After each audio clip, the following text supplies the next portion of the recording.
نحمده ونصلي على رسوله الكريم اما بعد. میرے محترم بزرگوں، ابھی خطبہ کے اندر ایک روایت سنی جس کو امام ترمذی رحمۃ اللہ علیہ نے اپنی مقدس کتاب ترمذی شریف کے اندر اس روایت کو نقل کیا ہے. راوی حضرت ابو ہریرہ ہیں. اللہ کے حبیب نے فرمایا کہ من خاف ادلج ومن ادلج بلغ المنزل الا ان سلعة الله غالية الا ان سلعة الله الجنة او كما قال رسول الله صلی اللہ علیہ وسلم. عرب کے اندر ایک دستور تھا کہ عرب لوگ عامتاً سفر کرتے تھے سحر کے وقت، یعنی رات کے آخری حصے میں. آج کے کمپیوٹرائز کے ٹائم کے لحاظ سے 3 بجے 4 بجے اس طرح عرب لوگ سفر کرتے تھے. عرب کے ریگستانوں کے اندر جو لٹیرے ہوتے تھے اور ڈاکو ہوتے، وہ عامتاً اسی وقت کے اندر قافلوں کو لوٹا کرتے تھے. وہ گھاٹ میں بیٹھ جاتے، کہیں تو وہ ریت کے تودوں کے پیچھے چھپ جاتے، کبھی وہ پہاڑوں کے پیچھے دب جاتے، اور رات کے وقت جب مسافر نکلتے تو ان کو لوٹتے تھے. عرب لوگ کیا کرتے، جس کو منزل پر پہنچنا ہو صحیح سلامت، یہ لوگ رات کے بالکل شروع میں نکل پڑتے تھے تاکہ لٹیرے کیا سمجھے کہ آنے والے کب آئیں گے، رات اندھیرے میں آئیں گے. اس لیے ان کو چکما دے دیتے. رات کے بالکل ابتدائی حصے کے اندر یہ لوگ سفر کے لیے نکل پڑتے تھے. ادلج، ادلاج کے معنی آتے ہیں رات کے شروع حصے میں سفر کرنا.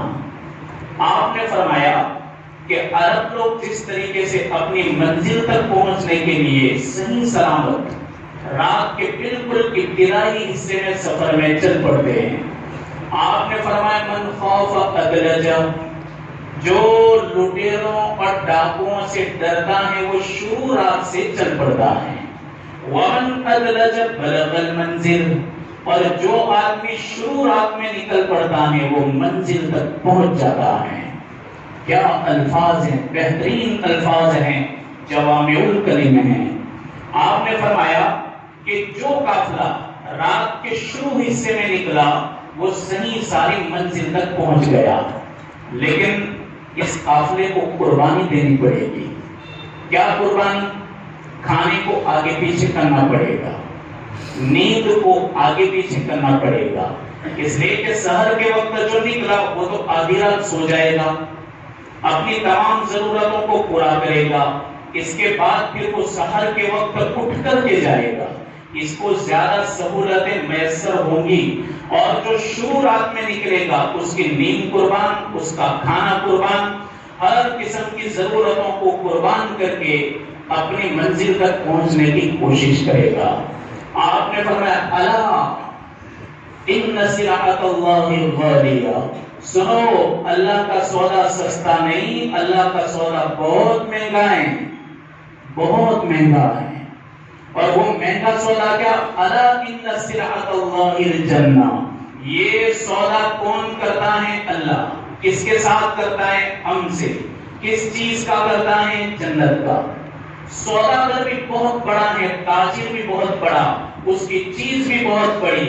ہم بیچنے والے بہت چھوٹے چھوٹے لوگ ہیں، خریدار ہیں وہ تو بہت بڑا ہے، اور خرید کر کے ہم کو چھوٹی چیز لے کر کے بہت بڑا دیتا ہے. وہ اللہ تبارک و تعالیٰ کی ذات بہت بڑی ہے، لا محدود ذات ہے اور لا محدود اس کی جنت ہے. تو آپ نے فرمایا جس طریقے سے رات کے شروع میں سفر کرنے والا آدمی سب کچھ قربان کرتا ہے، اس طرح جنت کو پانے والا آدمی بھی سب کچھ قربان کر دیتا ہے. منزل مقصود تک پہنچنا ہو رات کے شروع حصے میں چل پڑو، جنت تک پہنچنا ہو تو سب کچھ قربان کرو. بڑی بہترین مثال بیان فرمائی اللہ کے حبیب نے. آپ نے ایک حدیث سنی، حدیث کا ترجمہ سنا، مختصر اس کی تشریح سنی، اللہ کے حبیب کی دعا کے اندر آپ شامل ہو گئے۔ اللہ کے حبیب نے فرمایا جو میری ایک بات کو سنے اللہ اس کو تر و تازہ رکھے۔ بڑے خوش قسمت ہیں یہ طلبا اور بڑے خوش قسمت ہیں وہ اساتذہ کہ جو 24 گھنٹے قال اللہ قال رسول کا ورد اپنی زبان پر رکھتے ہیں اور ایک سے ایک حدیث اپنے طلبا کو سناتے ہیں، سکھاتے ہیں۔ بڑے خوش قسمت ہیں۔ اللہ کے حبیب نے فرمایا انہیں دنیا کے اندر بھی تر و تازہ رکھے اور آخرت کے اندر بھی اللہ انہیں خوش رکھے، اور جس کو اللہ خوش رکھے وہ جہنم میں نہیں جا سکتا، وہ جنت میں جائے گا۔ تو میرے بھائیوں، آپ کو میں نے وعدہ کیا تھا جنت کے درختوں کا۔ حضرت ابراہیم علیہ السلام سے ملاقات ہوئی ہمارے نبی کی، کون سے آسمان پر ہوئی؟ آخری آسمان پر۔ ابراہیم علیہ السلام نے ہم سب کو سلام بھیجا تھا ہمارے نبی کے ساتھ، آنے والی تمام نسلوں کو ابراہیم علیہ السلام نے سلام بھیجا تھا کہ تیری امت کو سلام کہنا میری طرف سے، تو اخیر تک یہ سلام جائے گا۔ لیکن ابراہیم نے فرمایا کہ انہیں یہ بھی بتانا کہ جنت چٹیل میدان ہے، یہاں رہ کر کے جو بھی بیج تم وہاں بھیجو گے وہ بیج تمہارے کارگر ہوں گے۔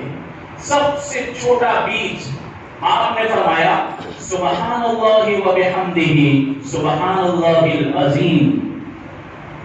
دو برل ہیں، دو درخت جنت میں لگ گئے۔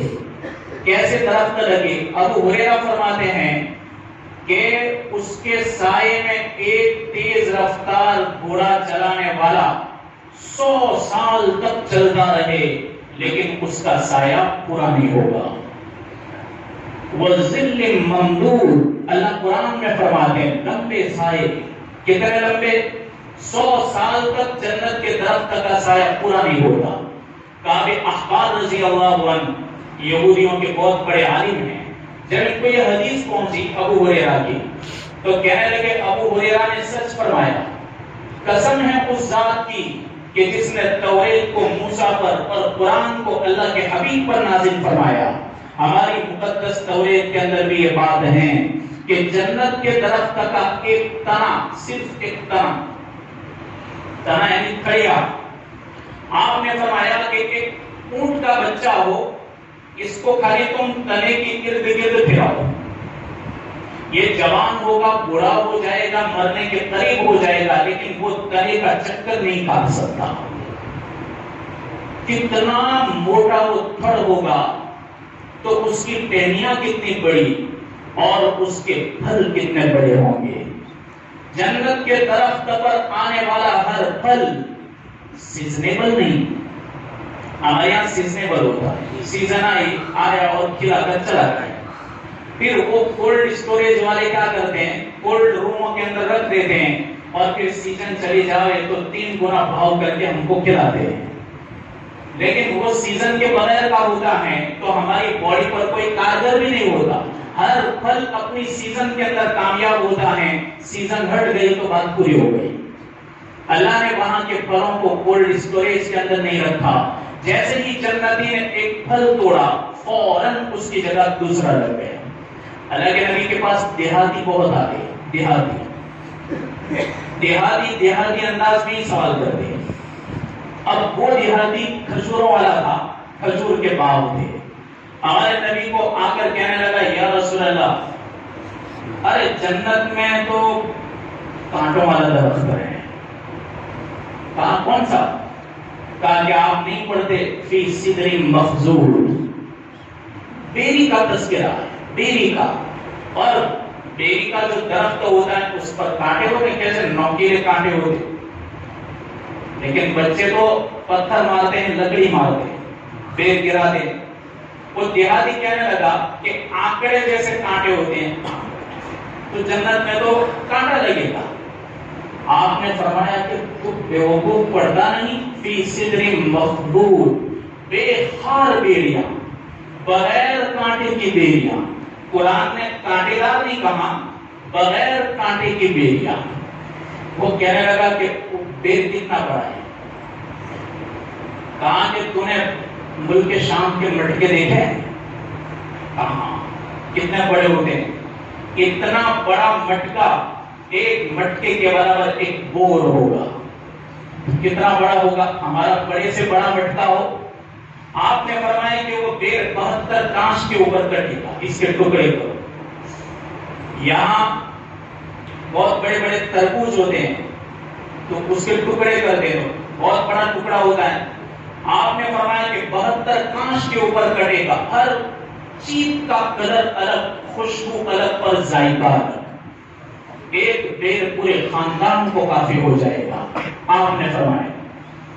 وہ کہنے لگا کہ جنت کے درخت کی ڈیزائن کیسی ہے، اس کی شکل صورت، یا میری زمین میں کوئی درخت ایسا ہے کہ میں اس کو دیکھ لوں؟ آپ نے فرمایا دیہاتی کو دیہاتی کے انداز میں جواب دیا. کیا کہا؟ تیری زمین میں ایک بھی درخت نہیں ہے. جو جنت کے اندر ہے، جو آکار اور اس کی جو شکل ہے، اس شکل کا درخت تیری زمین میں کہیں پر بھی نہیں. کہا یا رسول اللہ کوئی ایک شکل تو بتا. کہاں کہ تو ملک شام گیا ہے؟ کہاں نہیں. کہا تو کہیں تو گیا نہیں ہے؟ کہاں نہیں گیا. ملک شام کے اندر ایک درخت ہے، لیکن شرائع حدیث نے اس درخت کا نام لیا ناریل. آپ نے دیکھا ناریل بہت اچھا، نیچے سے خالی صرف تنا ہوتا ہے، اوپر جا کر کے پھیل جاتا ہے. اس کا پھیلاوا عجیب ہوتا ہے، اور جب وہ لائن سے لگے ہوئے ہوتے ہیں تو پھر باغ اور کھیت کی خوبصورتی بڑھ جاتی ہے. آپ نے فرمایا کہ ناریل جیسے اس کا تنا ہوتا ہے بہت لمبا ہوتا ہے اور اوپر جا کے پھیل جاتا ہے، یہ جنت کے درخت کی ایک شکل بتلائی. آپ نے فرمایا لیکن اس کا تنا تیرے کا اونٹ ہے؟ اس نے کہا ہے. اونٹ کا بچہ کہاں ہے؟ اس اونٹ کے بچے کو تو اس ناریل کا جو پیڑ ہوتا ہے، اس کا جو تنا ہوتا ہے، اس کے ارد گرد تو چکر لگاوے. تو دیہاتی کہنے لگا کہ تو میرا وہ بچہ کتنے دن میں پہنچے گا؟ آپ نے فرمایا دن میں نہیں، وہ بچہ جوان ہو، بوڑھا ہو، ہڈیاں اس کی گھس جائے تو بھی وہ تنے کو پار نہیں کر سکتا. دیہاتی کو دیہاتی کی بھاشا میں آپ نے فرمایا کہ طوبہ، جنت کا طوبہ بڑا بہترین درخت ہے اور اس کے پتے چھوٹے بھی ہیں، ہاتھی کے کان جتنے بھی ہیں. ہاتھی کا کان تو دیکھا ہے کتنا بڑا ہوتا ہے، ہاتھی کے کان جیسے بڑے پتے. آپ نے فرمایا کہ وہ سدرۃ المنتہا جس کو بولتے ہیں، یہ سدرہ بیری جو ہے اللہ تعالیٰ نے ایک بارڈر بنائی، اس کے پتے جیسے ہاتھی کے کان جیسے ہیں، ایسے یہ طوبہ جو درخت ہیں اس کے بھی ایسے ہیں. لیکن یہ درخت یہاں رہ کر لگانے ہیں. حضرت امام ابو حنیفہ رحمۃ اللہ علیہ کتنے بڑے جلیل القدر امام ہیں، اور ان کا علم ایک طرف اور باقی علماء کا علم ایک طرف. ایسا علم کا سمندر جس کا کوئی کنارہ ہی نہیں تھا، اور ایسا بحر ذخار کہ جس کا ذخیرہ کبھی پورا ہی نہیں ہوتا تھا. آپ نے اللہ تعالیٰ کو خواب کے اندر 99 مرتبہ دیکھا. ہمارے نبی کی زیارت تو کتنی مرتبہ ہوئی ہوگی، اللہ تعالیٰ کو خواب میں 99 مرتبہ دیکھا. ان کے دل میں چاہت ہوئی کہ اب کی مرتبہ یعنی 100ویں مرتبہ اگر اللہ کا دیدار کروں تو میں اللہ سے ضرور پوچھوں گا کہ یا اللہ 100ویں مرتبہ تو کوئی ایسا عمل بتا دے کہ میں وہ پڑھتا رہوں، جنت میں درخت لگتے رہے. میں اب کی بار تو ضرور پوچھوں گا. 100ویں مرتبہ زیارت ہوئی، 100ویں مرتبہ. امام ابو حنیفہ نے پوچھا کہ میرے رب کوئی ایسی تسبیح ہے میں پڑھتا رہوں جنت میں درخت لگتے رہے؟ امام ابو حنیفہ کے سوال پر اللہ نے فرمایا کہ ہاں تو پڑھ سبحان الابدی الابد، سبحان الواحد الاحد، سبحان الفرد الصمد، سبحان من رفع السماء بغیر عمد، سبحان من بسط الارض على ماء جمد، سبحان من قسم الرزق ولم ينس احد، سبحان من خلق الخلق فاحصاهم عدد، سبحان الذي لم يتخذ صاحبة ولا ولد، سبحان الذي لم يلد ولم يولد ولم يكن له كفوا احد. یہ پڑھ لیا کر تیری جنت گھنجامند ہو جائے گی. جگہ جگہ تیرے طرف طلب جائیں گے. اگر تو اتنی نرالی تعریف ہے اللہ کے حمد و ثنا ہے. اللہ تبارک و تعالیٰ نے ان چھوٹی چھوٹی تسبیحات کے اوپر جنتوں کو آباد کیا ہے. یا تو ہم کو تسبیح پڑھنے کا لوگوں کو جی نہیں لگتا فجر کی نماز کے بعد عصر کی نماز کے بعد. مختصر تسبیح فاطمہ ہوتی ہیں, یہ تسبیح فاطمہ بھی پڑھنے نہیں لیتے اور سرے سے نماز ہی نہیں پڑھتے, ان کا تو کیا کہنا. آپ نے فرمایا کہ دنیا کے اندر اگر کسی کی طرف سے تکلیف پہنچتی رہی کسی آدمی کو اور اس نے اس تکلیف کے اوپر سے صبر کر لیا, میرا رب اس صبر پر اس کی جنت کو پہچان کر دے گا, آباد کر دے گا. حضرت امام ابو یوسف رحمۃ اللہ علیہ انہی کے شاگرد ہیں, امام ابو حنیفہ کے شاگرد, اور حضرت معروف کرخی رحمۃ اللہ علیہ, دونوں کا ایک ہی زمانہ. طلبہ جانتے ہیں کہ روئے زمین پر سب سے پہلے اگر کسی کو چیف جسٹس اور قاضی القضات کا لقب دیا گیا یہ حضرت امام ابو یوسف رحمۃ اللہ علیہ ہیں. خلیفہ ہارون رشید کے زمانے میں ان سے پہلے کسی کو بھی قاضی القضات کا ٹائٹل نہیں دیا گیا تھا. سب سے پہلے چیف جسٹس کا عہدہ حضرت امام ابو یوسف کو دیا گیا. اور معروف کرخی رحمۃ اللہ علیہ ان کے زمانے کے بہت بڑے ولی کامل. جب امام ابو یوسف بیمار ہوئے تو معروف کرخی رحمۃ اللہ علیہ نے فرمایا کہ بھائی جب ان کا انتقال ہو جائے تو مجھے بتانا, میں ان کے جنازے کے اندر شرکت کروں گا. ایک آدمی کو بھیجا جنازے میں شرکت کرنے کے لیے. وہ گیا اور قاضی صاحب کے گھر پہنچا, دیکھ رہا ہے کہ جنازہ نکل رہا ہے. اس نے سوچا کہ میں حضرت کو بتلاؤں, وہاں جاؤں, اتنے میں تو دفن ہو جائیں گے. اس سے بہتر تو یہ ہے کہ میں ہی قاضی ابو یوسف کے جنازے میں شرکت کر لوں. یہ آدمی شریک ہو گیا. حضرت امام ابو یوسف رحمۃ اللہ علیہ کو جب دفن کیا گیا, دفن کرنے کے بعد لوگ چلے گئے. یہ آدمی معروف کرخی کے پاس گیا, کہنے لگا حضرت میں تو وہاں گیا تو میں نے تو عجیب بات دیکھی. میں نے دیکھا تو جنازہ نکل چکا تھا, لوگ کندھوں پر اٹھا چکے تھے. میں ڈرا کہ اگر میں آپ کو خبر دینے کے لیے آیا تو پھر میں ہی رہ جاؤں گا. اتنے بڑے محدث اور فقیہ کی نماز کس کو پڑھنے نصیب ہو, یہ سمجھ کر کے میں چلا گیا. وہ اتنا افسوس کرتے رہے, اپنے ہاتھ کو سر پر مارتے رہے. ان کے مریدوں نے کہا کہ حضرت آپ نے آج تک کبھی بھی کسی کے جنازے کے فوت ہونے پر کبھی اتنا صدمہ اور افسوس نہیں کیا, آپ کو صدمہ کیوں ہو رہا ہے؟ کہا کہ تم کو میں بتا دیتا ہوں. میں نے ابھی کچھ 3-4 دن پہلے خواب دیکھا, جنت کے اندر ایک سفید محل دیکھا. اس سفید محل کی تعمیر مکمل ہوئی. جیسے ہی تعمیر مکمل ہوئی تو اس محل کو پیک کیا گیا, جیسے کمپنی چیزوں کو پیک کر دی. اب مکان کو تو تھوڑی کوئی کرنا ہے, نئی مسجد بنی تو کھوکھے میں بھر دیں گے اس کو. اتنی بڑی مسجد کو کیسے کھوکھا پہنا سکتے. بہت بڑی کالج بن گئی تو اس کا ادگھاٹن ہوگا, تو اس کے افتتاح میں کیا ہوتا ہے, افتتاح میں آتے ریبن کاٹتے تو کھلی. لیکن اللہ تعالیٰ نے اس محل کو پیک کیا ہے. جنت کا ہر محل تم کو پیک ملے گا, کھلا نہیں, کہ ایسی کھلی ہوئی حالت میں نہیں ملے گا. جنت کا ہر جام, جنت کا ہر پیالہ اور جنت کا ہر قسم کا کپ کیسا ہوگا, سر بمہر, یعنی اس کے اوپر کور ہوگا اور اس کو سیل کیا ہوگا. اللہ تبارک و تعالیٰ نے سورہ مطففین کے اندر فرمایا ہر چیز تم کو پیک ملے گی, جس پیکنگ کو تم خود جنتی توڑو گے. تو اتنا بڑا محل سفید کلر کا. معروف کرخی فرماتے میں نے پوچھا یہ کس کا ہے, کہا امام ابو یوسف کا ہے. کہا کون امام ابو یوسف؟ کہا وہ تمہارے ملک کے چیف جسٹس. کہا ان کو یہ کس نسبت پر دیا گیا؟ کہا کہ انہوں نے ملک کو عدل و انصاف سے بھر دیا تھا, عدالتوں کو عدل و انصاف سے بھر دیا تھا.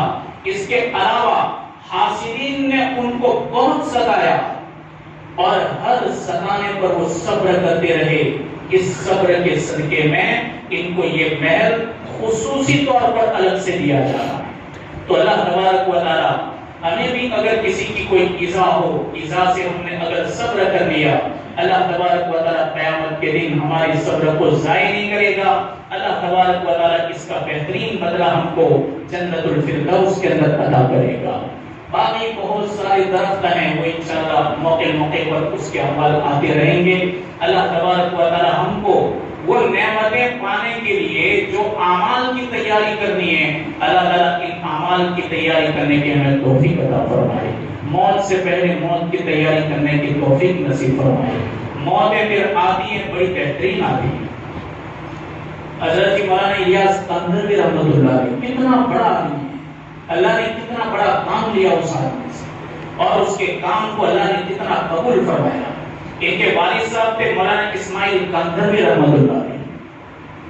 جب ان کا انتقال ہوا مولانا الیاس کندھروی رحمۃ اللہ علیہ کا، اب اتنی مقبول شخصیت، جیسے والد ان کے مقبول تھے، مولانا الیاس بھی مقبول، اور ان کا لڑکا حضرت مولانا یوسف بھی مقبول، اللہ نے تینوں کو قبول فرمایا، باپ بیٹا اور پوتا تینوں کو پورے عالم کے لیے قبول فرمایا۔ اور آج بھی ان کا نام دنیا اس طرح لے رہی ہے جیسا کہ تینوں باپ بیٹے اور پوتے ابھی زندہ ہو، اس طرح ان کا نام لیا جاتا ہے۔ اللہ تعالیٰ نیک لوگوں کا نام اس طریقے سے مرنے کے بعد بھی زندہ رکھتا ہے۔ تو جس وقت مولانا یوسف اور ان کے والد صاحب علامہ الیاس صاحب یہ سب ان کو قبرستان لے گئے، تو اتنا ہجوم تھا کہ ان کی جنازے کی نماز کئی مرتبہ پڑھی گئی۔ نئے لوگ آتے گئے، پڑھتے گئے۔ جب دیری ہو گئی تو ان میں ایک مجذوب ہوتا ہے، اس کو کوئی نہیں پہچان سکتا۔ مجذوب ظاہر میں تمہیں کوئی فقیر نظر آئے گا، پر اللہ تعالیٰ کبھی اس سے غیب کا پردہ ہٹا لیتا ہے، اور وہ چیزیں دیکھنے لگتا ہے جو عام لوگ نہیں دیکھا کرتے۔ وہ صاحب کشف ہوتا ہے، صاحب ادراک ہوتا ہے، وہ سب کچھ ادراک کر دیتا ہے۔ تو اچانک وہ بیٹھے ہوئے تھے اور جذبہ کے اندر آ کر کہنے لگے، بدبختو تمہیں پتا چلتا ہے یہ مولانا اسماعیل کندھروی کیا کہہ رہا ہے؟ وہ تو مرے ہوئے ہیں میت کے اندر، یہ کہہ رہا ہے بدبختو تم کو آواز نہیں سنائی دیتی، کتنی بار چلا رہا ہے۔ مولانا الیاس رحمۃ اللہ علیہ پریشان ہے کہ یہ مجذوب لگ رہا ہے، مجذوب کو ہر کوئی نہیں پہچان سکتا، یہ صاحب ادراک لگ رہا ہے۔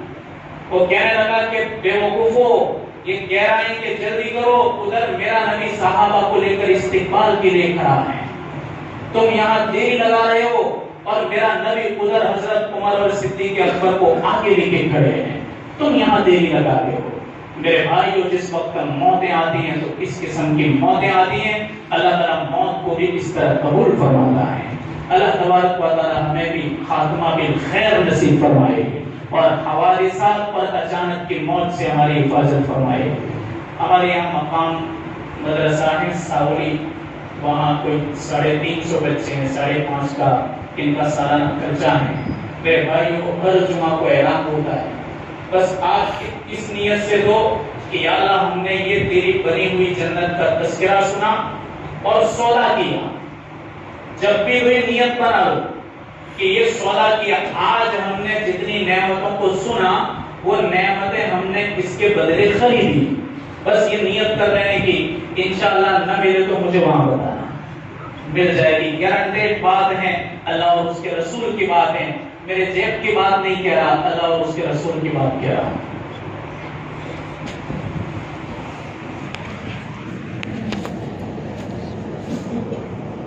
یا رب لک الحمد حمدا دائما مع دوامک، ویا رب لک الحمد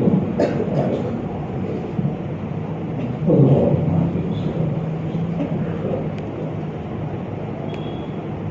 اللهم انا نسألك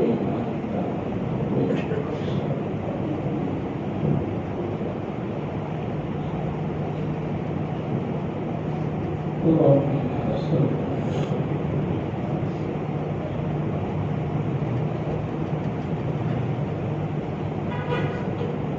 وصلى الله على خير خلقه ونور سيدنا محمد وعلى آله وصحبه أجمعين برحمتك يا